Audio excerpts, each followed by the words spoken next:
Bonjour, Jean-Marie Bézard. Je dirige Plénitude Prospective et Management depuis une vingtaine d'années. Nous intervenons dans différents pays auprès de ministères, d'administrations, d'entreprises, dans les domaines du développement stratégique et humain.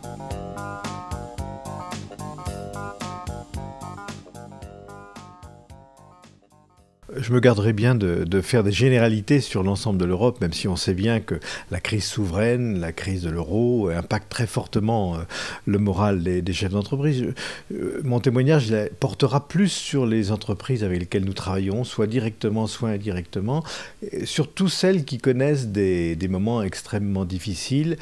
Moments difficiles qui génèrent, alors on parlera tout à l'heure peut-être de sinistrose, moi je vais jusqu'à parler d'esprit de désolation. Donc c'est sur des observations que je voudrais témoigner.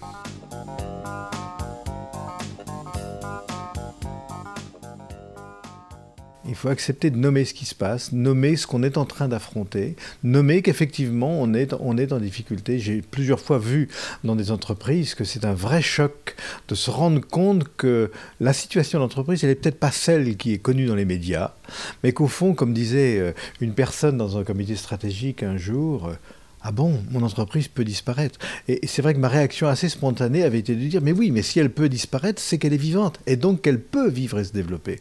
Donc première chose, c'est nommer. Et la deuxième chose, c'est accepter de prendre deux précautions. La première, c'est d'éviter de faire des changements importants, c'est d'éviter de prendre des décisions importantes sous le coup de la désolation, décisions qui seraient d'autant plus malvenues. Je pense à des décisions de licenciement brutal, par exemple, qu'en même temps, vous avez mis un temps fou avant pour construire des core values, pour construire un projet d'entreprise, et c'est quelque chose qui est très déstabilisant pour les salariés. Et la deuxième précaution, c'est d'identifier le réseau de soutien avec lequel il va être possible de réfléchir en vue de l'avenir. Toute entreprise, tout chef d'entreprise a un réseau de soutien. Il faut ne pas rester seul. C'est vrai pour une personne en situation difficile pour elle-même, c'est vrai également pour une entreprise. Il faut travailler avec les fournisseurs, travailler avec les clients les plus créatifs.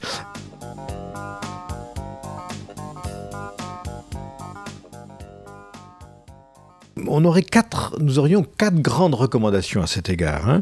La première recommandation, c'est de revenir aux sources du projet d'entreprise, aux sources du projet d'entreprendre, parce que toute entreprise a une genèse, toute entreprise a une histoire, et c'est très important de revenir aux origines de cette entreprise. Je dis souvent, il n'y a pas de prospective sans rétrospective, qui va identifier les germes qui ont fait le succès, qui ont fait la force de l'entreprise. La deuxième recommandation, c'est de forcer.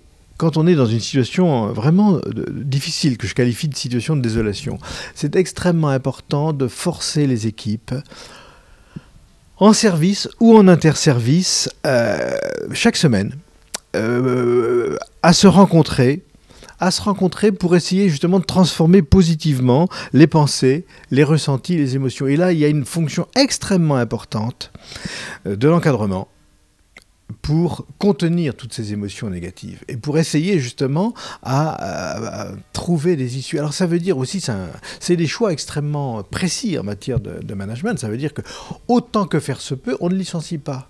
Alors évidemment, on va éventuellement supprimer des bonus. On va éventuellement faire du chômage partiel. Éventuellement, ponctuellement, baisser des rémunérations.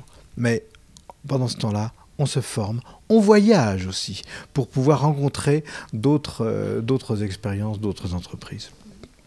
Troisième recommandation, c'est on refuse de tomber dans la diabolisation, on refuse de tomber dans la chasse au bouc émissaire, c'est-à-dire on refuse tous les pièges de la division, tout ce qui disperse et tout ce qui est si rapide à jaillir en temps de crise. Et quatrième recommandation, avoir une confiance absolue dans notre capacité de rassemblement, des forces contributives, des énergies productives, des intelligences. Et encore une fois, pour l'avoir plusieurs reprises vécu, on se rend compte que très progressivement, on passe de cet esprit de désolation à un esprit, je dirais, de renaissance où, à l'intérieur de l'entreprise, on retrouve des appuis, à l'extérieur de l'entreprise, on retrouve des appuis, et on progresse. Et c'est comme ça qu'on gagne de nouveaux marchés, d'ailleurs.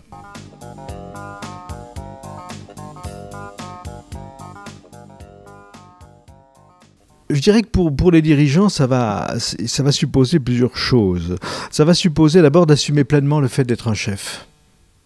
Ça va supposer de ne pas se contenter de gérer, mais d'assumer le rôle symbolique du commandement en temps de crise. C'est le moment d'être, comme je dis souvent, c'est le moment d'être.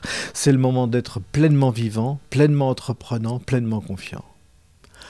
Le deuxième point, c'est, en même temps, et ça peut sembler paradoxal, c'est d'assumer la peur des autres.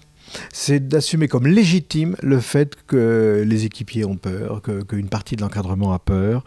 Et ça implique donc d'accepter, je dirais, sans jugement, autant que faire se peut, les demandes, quelquefois qu'on perçoit comme régressives de la part des salariés, demandes d'être confortés, d'être soutenus. Mais c'est un temps qu'il faut savoir passer. Troisième élément, un dirigeant n'est pas un surhomme, donc il faut qu'il soit comme les autres, relié, soutenu par des tiers non impliqués.